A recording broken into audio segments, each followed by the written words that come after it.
Alright, welcome to a movie review. I should have put my nicotine pouch in before the movie review because it might gross you out.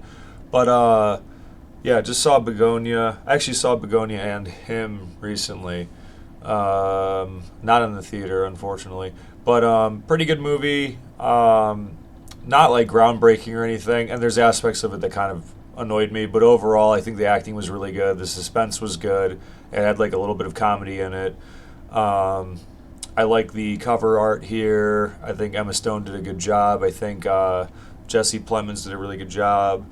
Um, I think Aiden Delbus is the other guy. He did a good job as well.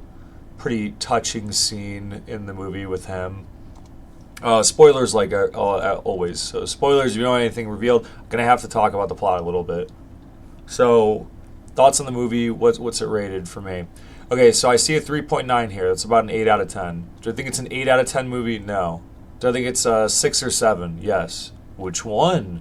I don't know. I gave Weapons a 6, and I probably like this a little bit more than Weapons.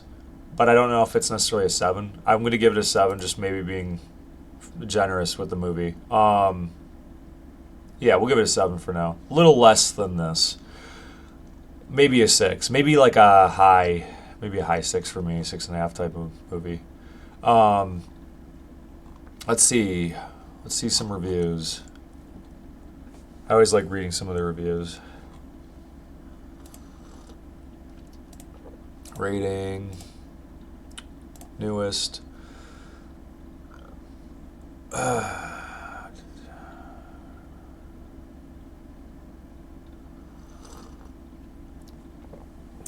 Well, good thing I said spoilers, right? If you're reading any of these.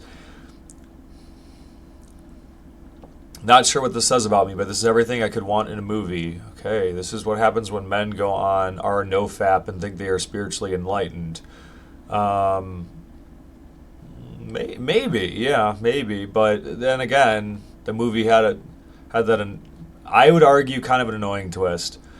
Um, Bugonia is another strange yet wholly original Yorgos film. Sorry if I didn't pronounce that right. Once again, leaves you puzzled once the end credits flash. Emma Stone and Jesse Plemons are great, driving the whole movie with their dialogue and contrasting yet unwavering philosophies. To me, Bugonia feels quite similar to The Hateful Eight. It's interesting, dialogue-driven. The majority takes place in one setting and has an overall feeling that something is off. I think that was rather well thought out. That's interesting too. Majority of it takes place in one place or one setting. Usually, I don't like that in movies. In this, it seemed like there was enough where it wasn't completely boring. Like the guy would go places. They got Emma Stone at the one point. She, I mean, again, I say spoilers, right? She gets out at the end, so they're moving around a little bit. There's a little bit of adventure aspect, so they're not literally in the same room the entire movie. But yeah, that's a good point. Even given that it is the majority of the movie is kind of in one room, it's still pretty good. You had me in the first half. Yeah, you had me too, I guess. Um, didn't expect it to be this good. This kind of movie is actually something new for me. This movie is weird, but weird in a good way. I love the ratio aspect used in this movie, and also the cinematography just hit different. Also, like the acting of Emma Stone and Todd Alquist, the way they argued each other really made me focus that I forgot the movie had ended. Also, the camera angle is really unique because it didn't move too much. I really enjoy while watching. I genuinely need kind of movies like this. Okay, so that's. I guess I have a point to build off of that.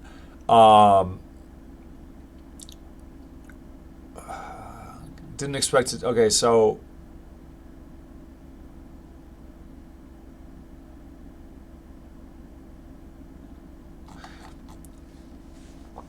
No, actually, you know what? My point was going to be that. Sorry. It's one of those movies where you're thinking, like, no, they're not going to do that, right?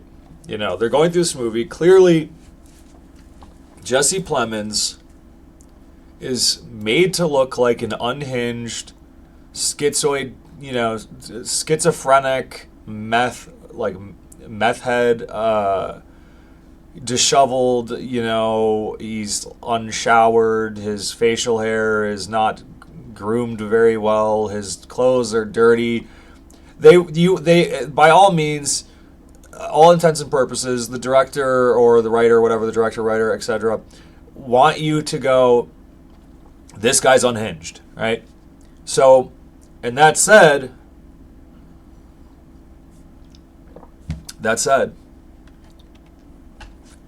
I guess the intelligent person would go, wow, they're really making me want to believe that this guy's just crazy, right? And she's definitely not a alien. And what do we know? We get like, that's how I was 50-50 with it. I was 50-50 with not the movie being good or bad, but like 50-50 with that twist where you're thinking like, I've seen a lot of movies, and this one I really couldn't tell because it's like the movie wanted me to think he's crazy, right? Which makes me, as a semi-intelligent person, go, oh man, it's really doing a good job at like giving him dirty clothes and making him seem like like one of these like nerdy like internet whatever, conspiracy theorist types. And I'm thinking, like, this has got to have some kind of twist ending, right? Like, she's an alien. Like, she's got to have... And then there's points in the movie where, like, I hope she's an alien because he electrocutes her in that one scene. That was actually... I mean, I wouldn't say it's the worst thing I've seen. It's not on the level of some of these, like, gore porn type of movies, but it's pretty brutal. Like, considering... This movie definitely tries to stay pretty grounded. There is some comedy. There's some a little bit over the top in it. But like the one review said, very dialogue heavy. Takes place in a lot of the same settings. A lot. It's very like driven by the characters and the dialogue. So a movie that is, I guess, as grounded as it is, and it does have some kind. It has Stavros from the podcast Come Town, the comedian Stavros, and he barely fit as the cop, but I liked it as like a comic relief thing. His character was like kind of funny, but then he was like messed up and like a weird, gross person too. And that was a satisfying part of the movie, in my opinion. The Jesse, I don't want to call him Jesse. I forget his name, and there's like Teddy or something. Jesse Plemons kills him or whatever. He said something about he did some, messed up shit when he was a babysitter or whatever, and it was like, what is this alluding to? Like, what is this saying? Anyway, so it's review by Stavi Baby. I just realized this. Review by Stavi Baby 2. The guy who plays the cop is really sexy. I wonder if this is actually Stavros. You the child molester?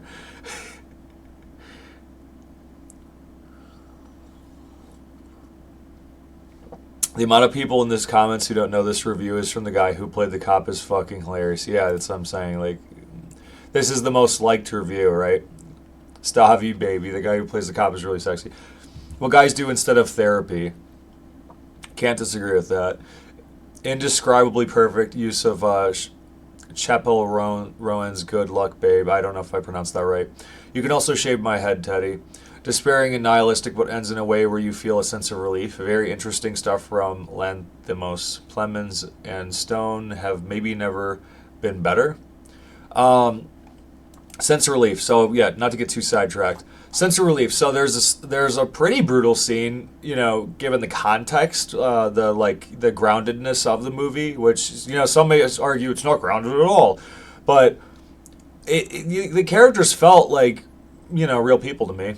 So the electrocution scene, basically, torture, was pretty brutal. But then, it's revealed, and you're thinking, kind of circling back to my thought before, you're thinking, like, no, like, this isn't going to be some Shyamalan twist. Like, she's not going to, he's actually, like, a conspiratorial, schizophrenic type person.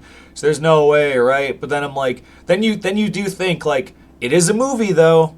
It is a movie. It's fantasy. It's something someone wrote, and they want some punchy, newspaper headline. They want some kind of storybook, some, Greek god, some, you know what I mean? The fantasy stories. They want some kind of big, meaningful like reveal or twist, and then in that way of thinking, you're thinking, I almost like hated that I started thinking more and more that she was an alien.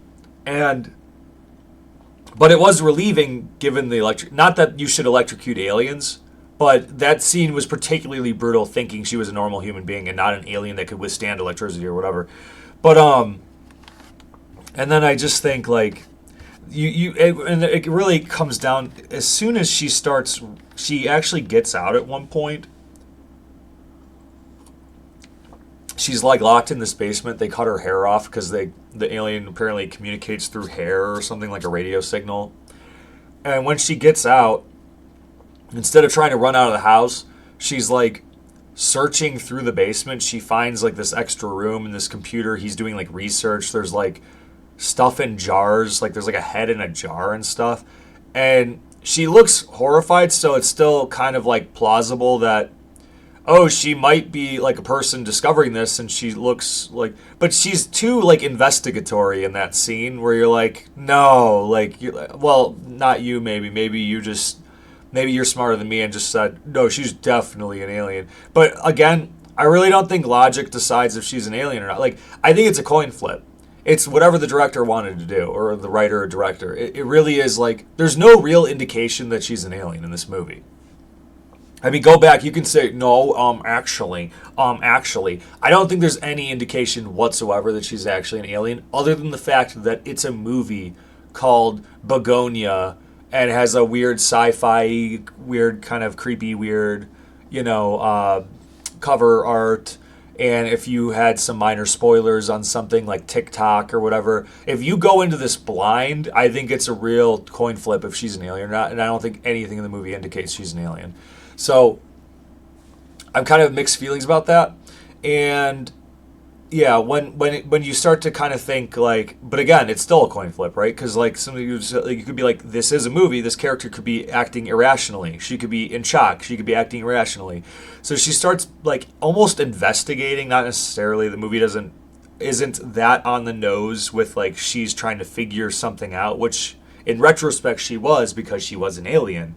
But she finds this room, and instead of being, horrified and running out of the house, or even immediately when she gets out of the shackles or wherever they have her chained up in the basement, she, instead of running out of the house or trying to like creep upstairs and listen and then get out the door or find a window, she's finding this hidden room and looking at, this like amputated body part stuff and like on this computer, and like it's almost like, what information does this guy have, right?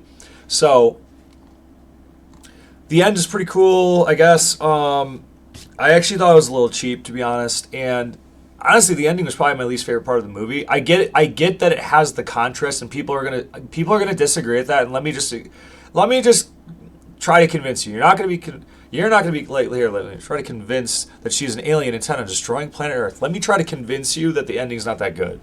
Okay, it's fine. I gave it a 7, but it's not that good because sometimes in movies like this, people go, I'm making a movie. I'm writing a movie, right? I'm writing a story. It can't be mundane. It can't be like this character, a realistic character, interacting with another realistic character, because then all of a sudden we have a true story and it's boring. And let me tell you something about myself. I actually hate based on true story movies because usually they're boring to me. Usually true stories are boring. But then like the inverse sometimes is making a movie so fantastical where like, but it's only the very last 15 minutes or whatever that's like the fantastical aspect. Because I think in like every regard, for like semi-plausible, realistic, characters that are pretty grounded to make an electrocuting scene actually make me wince. It was good filmmaking, it was good writing, it was good acting. And then I think the contrasting, the Shyamalan twist, she actually is an alien. And then she goes to her ship at the end after he blows up. He was going to go talk to her people, her alien people with her. That was his whole plan all along. He was right all along. That's kind of, if this is the right word, vindicated, I guess, from the electrocution scene a little bit, and just everything that, basically trying to gaslight him that he's just crazy. And, she was doing her best to just act like a normal woman who was captured, and he's like needs help and he's like mentally ill. But it turns out at the end she was an alien. So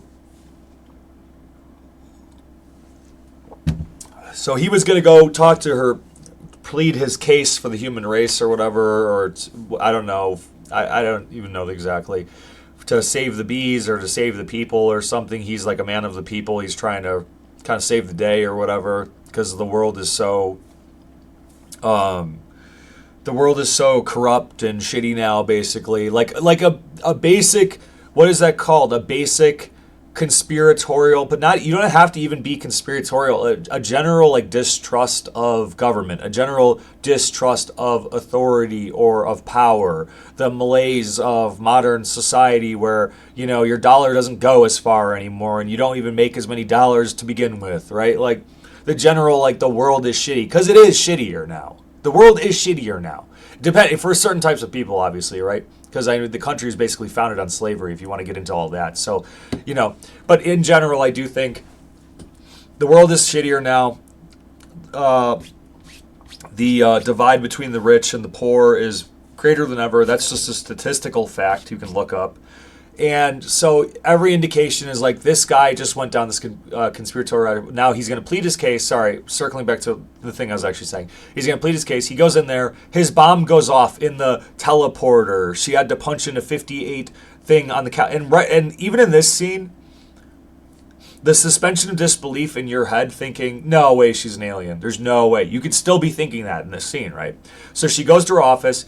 He has a gun. He's like holding her hostage, basically. Like he's like, let's quick, like the teleporter's at your work or whatever. But it's like, why does she want to go back to her work, right? So you're still thinking like, no, like I keep saying I'm thinking, no, please don't be an alien.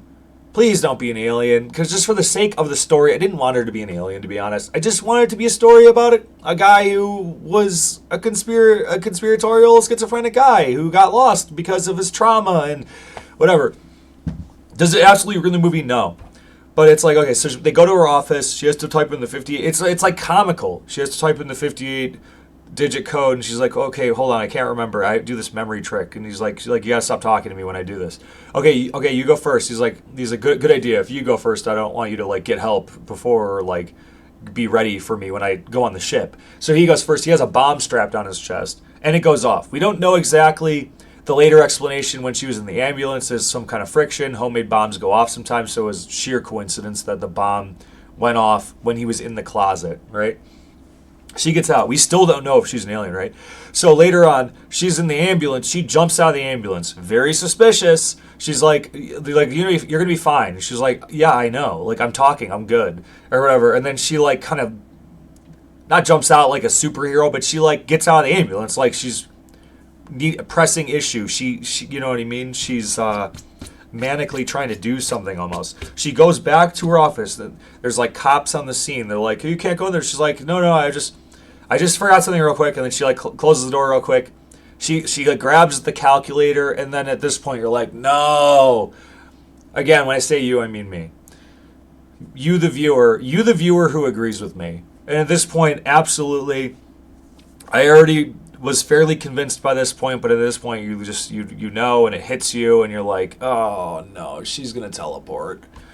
She grabs, and it's kind of funny. Like, it's kind of funny, as in like, if you want to view it as like a joke, like a punchline type ending, I guess. Like, I appreciate it in that way, sort of, and it was pretty well written, I guess, in that regard. But I'm thinking like, no, dude, come on, the calculator, no way. She punches in the code, and then she teleports. And now she's on the ship, and it's like, again, it's kind of comical. It's like set up to be almost like a joke to me. And she goes on the ship, and it's like their clothing is like very thick sweaters, basically. It's like extremely thick, like 5 or 6 times as thick, like big, like Ireland, Scottish type sweaters. I don't remember the weave type exactly. The whatever knit with like the design goes downward or whatever. They have these like weird thick sweaters basically, and they're on this alien ship. It almost looks like a membrane and then like a ship, almost like biomechanical type looking, ship, like organic machinery type ship. And she's talking to like the alien elders and the other alien leaders or whatever. Like we couldn't communicate with you because of your hair, and you're like, oh, because of the hair thing. You're like, that's obviously schizophrenic nonsense, right? They can't communicate with you because of your hair. And then something like, I think the human race is like done, or whatever. Whatever. She like pops. It looks like she pops, and of course it's flat, right? Like the Earth on the thing is flat, and it's like, this is like a punchline ending, right? And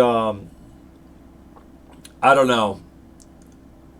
I don't know what it's trying to say necessarily. Like if it's humoring the flat Earth stuff and kind of, I guess, paying respects or something to conspiratorial people, and I don't know what the word is. Extending them grace in some way.